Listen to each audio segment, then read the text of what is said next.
Welcome back to Liberty Bites on the Think Liberty Network. I'm your host, William Gadsden. You can follow me on Twitter at William_Gadsden and follow Think Liberty on Facebook, Twitter, or whatever your favorite social media outlet is. You can also follow me on Facebook at William Gadsden Political Commentator. Give us a follow and a like for updates on new episodes and more. We also have a Patreon now, so if you'd like to support our work, check it out at patreon.com/ThinkLibertyPatrons.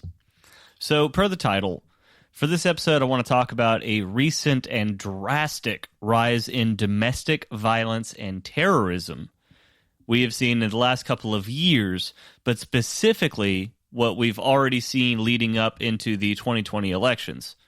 So for years now, we've seen violence from leftist groups like Antifa, BAM, By Any Means Necessary, and others, but those are usually connected to a rally or some other event. So you'll have two opposing groups face off against each other like it's Gangs of New York. Everybody talks a lot of trash. There's some bruises and scrapes. And the cops generally break it up before things get too serious and somebody gets seriously hurt. Even then, you do see guys being knocked unconscious, broken bones, even one individual that had a heart attack after being assaulted by Antifa protesters in New York. And for the right's part, there are groups like Patriot Prayer or the Proud Boys that, while not having abject violence as part of their modus operandi, have had members that charged into and gleefully gotten into scrapes themselves. But in the last few weeks alone, we've seen a drastic step up in violent rhetoric and actions coming from the left. Project Veritas has gotten multiple in-the-field district campaign managers for the Bernie Sanders campaign on camera talking about how once Sanders wins, they're going to put all conservatives into gulags. Or if he doesn't win, they're going to set cities ablaze. Now, sure, I get it. These are mostly scrawny, beanie-wearing, latte-sipping soy boys. But America did get their asses kicked in Vietnam by scrawny farmers in black pajamas, so let's not discount anything. I mean, after all, firearms and homemade explosives are a great force multiplier. My point is, none of this rhetoric should be taken lightly. But even more importantly, they have shown a willingness to not just talk, but to act. So take, for example, the firebombing and shooting at an ICE building in Washington State last July by a known Antifa member. Or the attack on a GOP voter registration tent just last week in Florida, in which a man drove his van through the tent, risking the lives of several Republican volunteers and even more unaffiliated civilians. After failing to hit anyone, he flipped everyone off and drove away. When he was caught, he said, quote, "Someone had to stand up." Stand up against what? Or just days ago, the after-hours attack on a GOP headquarters in California, in which a man shattered front windows, stole property, and attempted to set it on fire with a homemade incendiary device before fleeing on his bike that had a Bernie Sanders sticker on it. Finally, and most recently, a man slapped a 15-year-old boy outside of a New Hampshire polling station because the kid was wearing a MAGA hat. These people are absolutely insane.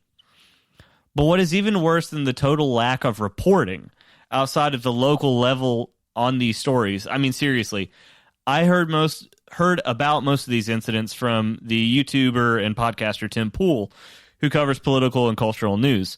So when I go to look into it for myself, I have to dig into Google search results because all of the top results are from stories maybe in the same area or use some of the same keywords from 3 or 4 years ago before I finally find the stories pertaining to an event that happened only 3 days ago. So why bury these stories? Because in part, the mainstream media should feel a sense of responsibility for these things. When you take a bunch of individuals that are already emotionally driven and crank up that emotional angst and anxiety to 100 and drill it into their skulls nonstop for 4 years, yeah, you shouldn't be surprised when they act on those feelings. But you should feel guilty about it. Now, I'm not saying the mainstream media should be held responsible for it by the state or anything like that. They didn't make these individuals do these things. But they certainly had a part to play, and they need to face that fact. So I see a pattern that I really don't like forming here, and I think that it will lead to far worse things for our country in the very near future. Just as I talked about in the episode about the Boogaloo, it can only escalate from here. As other leftists see people getting away with these kinds of acts, they will only be emboldened to do much of the same. And as the rhetoric continues to become more intense and more vitriolic, the actions will only do the same. On a completely unrelated and separate note, I do want to give a big shout out to Sand Hills Shooting Sports, located east of Columbia in Kershaw County, South Carolina. So this isn't a commercial. They're not a sponsor. I just love these people, and I want to give them a public thank you for what they do. The folks at Sand Hill Shooting are true Pro 2A advocates. They're not looking to make a lot of money or commercialize the sport. They're genuinely seeking to build a community around recreational and sports shooting. And I've hardly met a group of people that are as friendly and down to earth as they are. So if you're in the area, stop by and say hi. Anyway, that's all I've got for this episode. I hope you'll come back next week to become more liberty-centered with us. I'm William Gaston with Think Liberty.